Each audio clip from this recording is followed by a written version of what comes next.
हाय बच्चों, welcome back to my channel. आज की वीडियो में आगे बढ़ने से पहले आप लोगों को इस वीडियो को लाइक कर देना है बच्चों। जैसे ही आप लोग 500 लाइक्स कंप्लीट करोगे, मैं नेक्स्ट सब्जेक्ट के ऊपर आपके ऐसे फिक्स मार्क्स की वीडियो लेकर आऊँगी, तो पक्का से लाइक कर देना बच्चों। और कॉमेंट सेक्शन में कौन सा नेक्स्ट सब्जेक्ट चाहिए होगा वो डाल देना। जिस सब्जेक्ट के लिए जितने ज़्यादा कॉमेंट्स होंगे, नेक्स्ट वीडियो पक्का उस पर आएगी बच्चों। तो आज की वीडियो आप लोगों के लिए बहुत इंपॉर्टेंट होने वाली है बच्चों, क्योंकि मैं बात करने वाली हूँ केमिस्ट्री की, जहाँ पे आपको 28 मार्क्स मैं फिक्स करवा के देने वाली हूँ बच्चों। तो प्लीज़ बिल्कुल एंड तक बने रहना, पेन और पेपर लेके बैठना, क्योंकि आपको ध्यान से समझना होगा कि किस तरीके से आप लोग ये 28 मार्क्स एकदम फिक्स ला सकते हो बेटा। और 28 मार्क्स जो आपके फिक्स हैं, 28 मार्क्स मतलब है आपके आराम से 90 से 92 परसेंटाइल ले आओगे बच्चों। यानी कि आपने अगर 100 बच्चे बैठे हैं तो आपने 90 बच्चों को पीछे छोड़ दिया है बच्चों, ये मतलब होता है। ठीक है, तो प्लीज़ बिल्कुल एंड तक बने रहना बच्चों। और सब्सक्राइब नहीं करा होगा तो मुझे सब्सक्राइब कर लेना मेरे चैनल को बच्चों, जिसकी ऐसे ही इन्फॉर्मेटिव वीडियोस आप लोगों तक आ सके, जो कि आपकी पढ़ाई में हेल्प करे। आपको आलतू फालतू की कोई भी चीज़ मैं आप तक नहीं पहुंचाती हूँ बेटा। कोई भी इंपॉर्टेंट अपडेट आती है सीईटी की साइड से, कोई भी न्यूज़ आती है तो वो आप तक पहुँचाती हूँ, कोई भी स्ट्रैटेजी होती है वो आप लोगों को बताती हूँ। तो सब्सक्राइब कर लेना।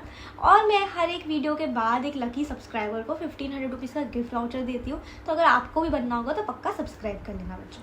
तो अब आप ये चीज़ समझो कि केमिस्ट्री आपका आता है 50 मार्क्स का। ठीक है, उसको 2 पार्ट्स में डिवाइड करो बच्चों।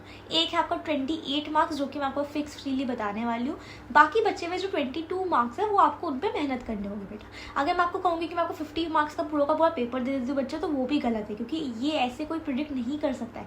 थोड़ी मेहनत तो आपको करनी ही होगी बेटा। तो ये 22 मार्क्स के लिए आपको मेहनत करनी होगी, लेकिन ये 28 नंबर जो मैं आपको बताऊँगी वो आप लोगों को एकदम आराम से पता लग जाएंगे बेटा। और बच्चों एक चीज़ समझना, ठीक है, आप लोग अगर आज मेरा वीडियो देख रहे हो तो जो बचे हुए 20 दिन है उसमें सीईटी क्रैक करना पॉसिबल है बेटा। कोई बच्चा हार नहीं मानेगा। मैं एवरीडे आप लोगों के लिए ऐसे वीडियोस लेकर आऊँगी जहाँ पे आप लोग फास्ट एकदम अपनी सिलेबस कवर कर सकते हो, स्मार्टली अपनी पढ़ाई कर सकते हो। और आप लोगों के लिए मैंने महाराष्ट्र का number 1 crash course mock test launch कर दिया बेटा। अगर आप उतना भी पढ़ लेते हो, 20 दिनों में आप आराम से उसे कंप्लीट कर सकते हो, मॉक्स भी लगा सकते हो, क्रैश कोर्स से पढ़ भी सकते हो, सारा सिलेबस भी कंप्लीट हो जाएगा। प्लस मैं आपको गारंटी देती हूँ कि 20 दिनों में वो क्रैश कोर्स और मॉक टेस्ट पढ़ के आप आराम से 99 परसेंटाइल ला सकते हो बच्चा, क्योंकि आप लोगों को बहुत अच्छे से कॉन्सेप्ट समझाए, कोई टाइम वेस्ट नहीं करा है आपका आलतू फालतू की चीज़ों में, कुछ भी नहीं। हर एक कॉन्सेप्ट को टीचर्स ने बहुत अच्छे से समझाया है। ठीक है, न्यूमेरिकल्स भी सॉल्व करके दिखाएं, क्योंकि एग्जाम में न्यूमेरिकल्स भी आते हैं तो आपको वो फास्ट सॉल्व करने आनी चाहिए। प्रीवियस से क्वेश्चन करके दिखाए हैं।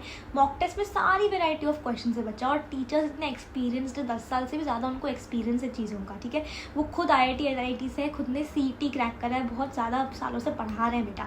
तो अगर वो आप लोगों को बोल रहे हैं तो आप लोगों को बहुत अच्छे से चीज़ें समझ में आएंगी बेटा। और मैं इस चीज़ की गारंटी देती हूँ कि आप इतना ही करोगे तो भी आपके लिए इनफ है बेटा 99 परसेंटाइल के लिए। तो अगर नहीं ज्वाइन कराओगे अभी तक बच्चा क्रैश कोर्स और मॉक टेस्ट, तो प्लीज़ ज्वाइन कर लेना। आप लोगों को पढ़ाई में डेफिनेटली हेल्प होगी।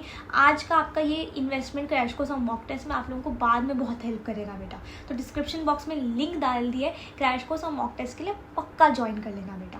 अब हम बात करते हैं आपका सबसे पहला चैप्टर। सबसे पहला चैप्टर में सबसे आसान चैप्टर है पूरे केमिस्ट्री का, वो है सॉलिड स्टेट बेटा। ठीक है, सॉलिड स्टेट से आपके 2 से 3 नंबर पक्के बनते हैं। कहाँ से क्वेश्चंस आते हैं? ठीक है, आपका FCC BCC पर क्वेश्चंस आते हैं। ठीक है, उसमें आपको number of voids, number of atoms पता होने चाहिए। एक क्वेश्चन आपका Z डेंसिटी के ऊपर पक्का आता ही आता है बच्चों यहाँ से। एक क्वेश्चन आपका डिफेक्ट्स, शॉर्ट की फ्रैंकल डिफेक्ट के ऊपर पक्का आता ही है बच्चों। उसके बाद सॉलिड स्टेट में से HCP में बहुत बार क्वेश्चन आया है बच्चों। ठीक है, उसके बाद आप लोगों के वॉइड्स की वॉल्यूम पे बहुत बार क्वेश्चन आते हैं। पैरामैग्नेटिक, डायमैग्नेटिक के एग्जाम्पल्स, मीनिंग, इनके ऊपर बहुत सारे क्वेश्चन आ जाते हैं बेटा। तो ये सॉलिड स्टेट में से 6-7 टॉपिक्स मैंने आपको ऐसे ही बता दिए, जो कि मतलब पिछले आप समझ लो इतने सालों से रिपीट हुए जा रहे हैं बच्चों। ठीक है, तो आप लोग ये देखो कि सॉलिड स्टेट में आपने 2 से 3 नंबर जोड़ लिए। ठीक है, हम एक एक करके कैलकुलेशन भी करेंगे, जिससे कि आपको क्लियर हो जाएगा कि 28 नंबर कैसे बनते हैं। ठीक है, अब ये आपका सबसे पहला चैप्टर है। ठीक है, सॉलिड स्टेट। आई होप आप लोगों ने पॉइंट्स नोट डाउन कर लियो। जो नोट डाउन नहीं करा होगा, सिर्फ ऐसे ही सुनने के लाया होगा बेटा, उसको ये वीडियो नहीं फ़ायदा देगा। तो प्लीज़ नोट डाउन कर लेना, है ना। सेकेंड चैप्टर आपका थर्मोडायनेमिक्स। अब थर्मोडायनेमिक्स की अगर मैं बात करूँ बेटा, तो यहाँ पे आपके लॉज के ऊपर क्वेश्चन आते हैं, फर्स्ट सेकंड थर्ड लॉ के ऊपर। उसके बाद आपके प्रोसेसेस के ऊपर आते हैं, एडियाबैटिक, आइसोबारिक, आइसोकोरिक, वो जो ग्राफ्स होते हैं उनके ऊपर भी कभी कभार क्वेश्चन आ जाते हैं। उसके बाद डेल्यू, आप मतलब सीईटी का सबसे फेवरेट टॉपिक है, तो डेल्यू आप लोगों को बहुत अच्छे से पता होना चाहिए, ठीक है। उसके बाद आपका del G, del U, del Q, del S, इन सब के ऊपर भी बहुत सारे क्वेश्चंस आ जाते हैं बेटा। डेल जी की कैलकुलेशन के ऊपर भी बहुत क्वेश्चंस आपके थर्मोडायनामिक्स में से बनते हैं, ठीक है। उसके बाद वर्क डन एक ऐसा क्वेश्चन है जो कि बार बार पूछा जाता है बेटा। तो ये थर्मोडायनामिक्स के कुछ क्वेश्चंस हैं जो कि आपको बहुत बार रिपीट होते हुए दिखेंगे, और थर्मोडायनामिक्स एग्जाम में 3 नंबर के लाता है, ठीक है, यानी कि 3 क्वेश्चन आते हैं, ठीक है। तो अभी तक हमने 2 क्वेश्चन सॉलिड स्टेट के, 3 क्वेश्चन थर्मोडायनामिक्स के, तो 5 नंबर हमने अभी जोड़ लिए बेटा, ठीक है। अब बात करते हैं बेटा नेक्स्ट चैप्टर की। नेक्स्ट चैप्टर भी आपका फिजिकल केमिस्ट्री में से है, इलेक्ट्रोकेमिस्ट्री, ठीक है। इलेक्ट्रोकेमिस्ट्री आपके लिए 4 नंबर के लाता है एग्जाम में। अब ये 4 नंबर के क्वेश्चंस कहाँ से आते हैं? एक क्वेश्चन आपका मोलर कंडक्टिविटी पे बार बार आता है बेटा, उसका ईएमएफ कैलकुलेशन पे आता है, स्टैंडर्ड पोटेंशियल के ऊपर क्वेश्चंस आते हैं। आपके ऑर्डर ऑफ रिएक्शन का क्वेश्चन बहुत कॉमन है, अगर पेपर कभी कभी ईजी आ जाता है तो ऑर्डर ऑफ रिएक्शन के ऊपर क्वेश्चंस बन जाते हैं इलेक्ट्रोकेमिस्ट्री में से। तो ये 4 तो आपके क्वेश्चंस है ही हैं। उसके अलावा कंडक्टेंस के ऊपर आपके क्वेश्चन आ जाते हैं, कंडक्टेंस कंडक्टिविटी के बीच में रिलेशनशिप के ऊपर। तो इलेक्ट्रोकेमिस्ट्री में ये कुछ आपके हॉट टॉपिक्स हैं जो कि आते हैं बेटा, ठीक है। अब ये सारे टॉपिक्स आप लोगों को अच्छे से करने हैं, ठीक है। चैप्टर आपको करना है पूरा, मैं मना नहीं कर रही हूँ, ठीक है, लेकिन ये टॉपिक्स है जिन पर आपको स्पेशल फोकस देना है, क्योंकि ये सबसे ज़्यादा बार रिपीट होते हैं बेटा, ठीक है। तो 5 हमने पहले जोड़ लिए थे नंबर, अब 4 और जोड़ लिए, 9 नंबर आपके फिक्स कर दिए बच्चों मैंने, ठीक है। अब हम लोग बात करेंगे आपकी इनऑर्गेनिक केमिस्ट्री के ऊपर। अब हमने फिजिकल के 3 चैप्टर्स देख लिए, 9 नंबर आपको दिला रहे हैं। अब हम बात करेंगे आपके इनऑर्गेनिक की बच्चों। एक चीज़ ध्यान रखना है, इनऑर्गेनिक पढ़ते टाइम आपके नोट्स इंपॉर्टेंट है आपके लिए, जिससे कि आप उनको बार बार रिवाइज कर सको बेटा, ठीक है। और क्रैश कोर्स और मॉक टेस्ट को ज्वाइन कर लेना, वहाँ पे आप लोगों को हर चीज़ बहुत सिंप्लीफाइड मैनर में बताइए बेटा। तो इनऑर्गेनिक में से सबसे पहला चैप्टर है बच्चों पी ब्लॉक। पी ब्लॉक आपके 4 नंबर के लाता है एग्जाम में, ठीक है। अब क्वेश्चंस कहाँ से आते हैं? आपका क्वेश्चंस आते हैं ट्रेंड्स के ऊपर। कौन से trends? Ionisation, enthalpy, melting point, boiling point, इन सब के ऊपर आपके क्वेश्चंस बनते हैं बेटा। एक क्वेश्चन आपका पी ब्लॉक में से नोबल गैसेस के ऊपर आता है, ठीक है। उसके बाद आपका कंपाउंड आइडेंटिफिकेशन के ऊपर आते हैं क्वेश्चन, कभी कभी यूजेस पे आ जाता है, प्रिपरेशन ऑफ सल्फ्यूरिक एसिड के ऊपर आ जाते हैं। और एक चीज़ समझना बच्चों, पी ब्लॉक में आपके जो भी सारे ट्रेंड्स हैं उनको तो बहुत अच्छे से करना है। ये सारे क्वेश्चंस जो मैंने आपको बताए हैं वो अच्छे से करना, और वैसे सारे टाइप के क्वेश्चंस मैंने क्रैश कोर्स और मॉक टेस्ट में आपको करवा के ले लिया बेटा। तो ये पी ब्लॉक हुआ, तो ये 4 नंबर आपके और हो गए।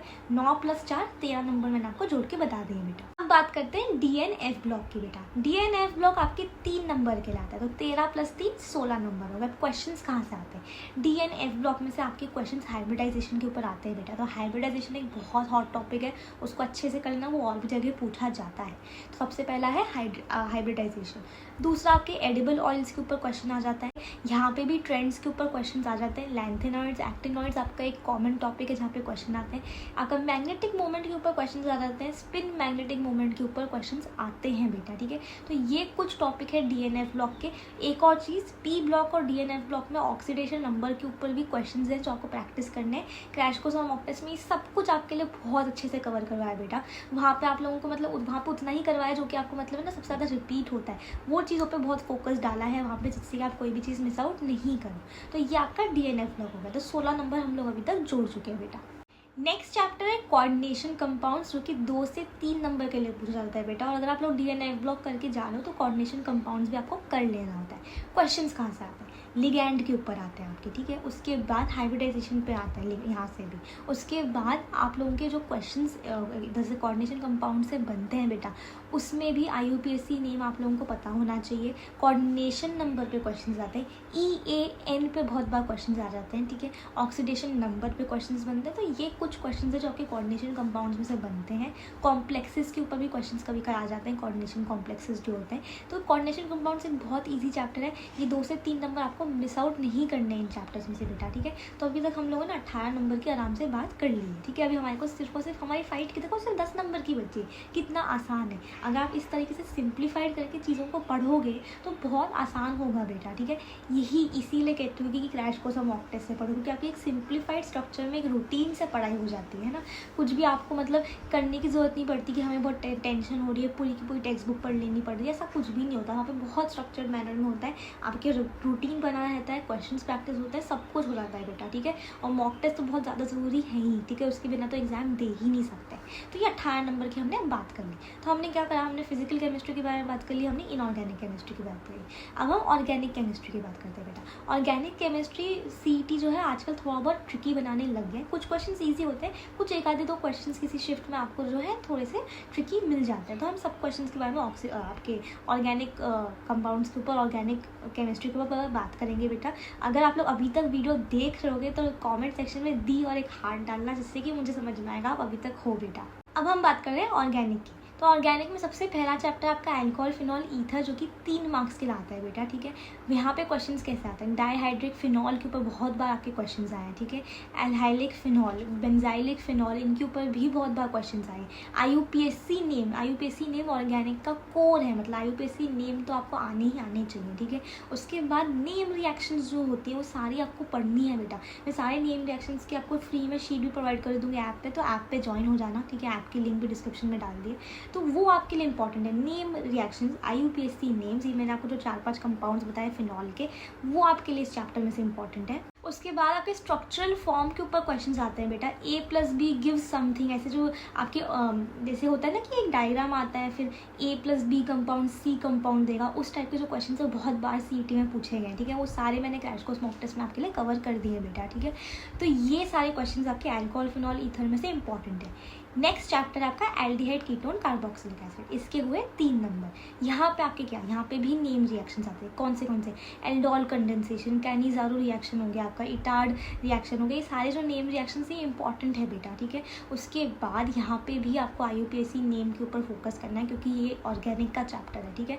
उसके बाद अल्कोहल, ये एल्डिहाइड, कीटोन, कार्बोक्सिलिक एसिड में बच्चों बहुत सारे आपके यूजेस जो होते हैं, कभी कभार यूजेस के ऊपर भी क्वेश्चन आ जाते हैं। उसके बाद आपके ट्रैंक्विलाइजर पे क्वेश्चंस आते हैं बेटा, ठीक है। आपका वुल्फ किशनर रिएक्शन हो गया, ये सारे जो नेम रिएक्शंस हैं आप लोगों को वो इंपॉर्टेंट है, यूजेस इंपॉर्टेंट है। तो ऑर्गेनिक केमिस्ट्री इसी तरीके से आपको ना थोड़ा सा GOC पता होना चाहिए बेटा, जिससे कि GOC से रिलेटेड आप कुछ भी मैकेनिज्म, रिएक्शन मैकेनिज्म के ऊपर क्वेश्चन आए तो आप उनको अच्छे से सॉल्व कर सको। तो हमने पहले आपके 18-19 नंबर जोड़े थे, और ये 3 + 3 6, तो 25 नंबर हम लोग जोड़ चुके हैं बेटा। अब हमारी 5 बस बची है, वो लास्ट 3 नंबरों की, ठीक है। वो लास्ट 3 नंबर भी आपको बहुत आसानी से मिल जाएंगे। अभी तक भी आपको लग रहा होगा कि हाँ दीदी ने बताया है ये आसान टॉपिक्स हैं, इनको हम अच्छे से कर सकते हैं, क्रैश कोर्स मॉक टेस्ट से भी कर सकते हैं आराम से। तो हम लोग आराम से हम 90% का तो थ्रेशोल्ड क्रॉस कर ही रहे हैं बेटा, है ना। तो ये चीज़ें समझो। आप लोगों को अगर अच्छा लग रहा होगा बेटा तो प्लीज़ लाइक करना, कॉमेंट सेक्शन में शो सम लव आप लोगों का मेरे लिए, ठीक है। अब हम बात करेंगे नेक्स्ट चैप्टर की, जो कि आपको 3 नंबर दिलाएगा बेटा। नेक्स्ट चैप्टर है सोल्यूशंस पे। यहाँ से 2 से 3 क्वेश्चंस आपके पक्का बनते हैं। किस पे क्वेश्चंस आते हैं, मोलैलिटी पे आते हैं, वैन हॉफ फैक्टर पे आते हैं, हेनरीज लॉ यूज़ करके आपको क्वेश्चन सॉल्व करने होते हैं। जो भी आपकी कॉलिगेटिव प्रॉपर्टीज़ हैं उनके ऊपर आते हैं, आपका वेपर प्रेशर के ऊपर, आपका ऑस्मोटिक प्रेशर कैलकुलेशन के ऊपर, इनके ऊपर क्वेश्चन आते हैं।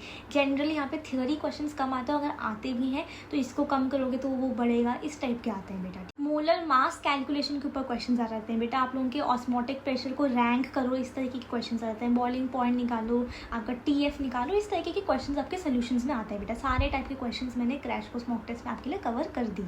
तो इस तरीके से आपने देखा, आप 28 नंबर लेकर आ सकते हो बच्चों, यानी कि 90 से 92% आराम से आप लोगों के हैं केमिस्ट्री में, ठीक है। तो आप लोगों को ये चीज़ों को ध्यान रखना है कि इनको हम अच्छे से पढ़ रहे हैं। अभी भी पॉसिबल है टॉप कॉलेज में जाना, CUAP, VGTI, वालचंद जैसे बढ़िया कॉलेज में जाना अभी भी पॉसिबल है, अगर ढंग से पढ़ाई करते हो।